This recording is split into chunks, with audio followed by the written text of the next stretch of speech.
Welcome back everybody to How to TV. Today I'm gonna teach you how to change your thumbnail.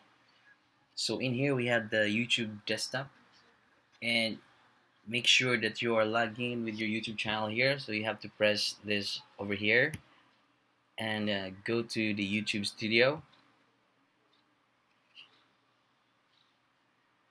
So go to videos.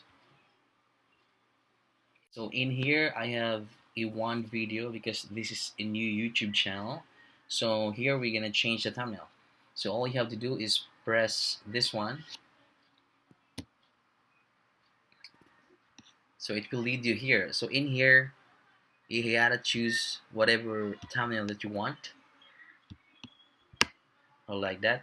Or if you have a custom thumbnail, you just have to upload a thumbnail. So I already have a custom thumbnail, so I already copy it. All I just have to do is to paste it over here, and this image here, and open. So that's gonna be my YouTube thumbnail. If you're gonna see this one in my YouTube, that's gonna be the thumbnail. So next thing you have to do is to save it. Don't forget to save it.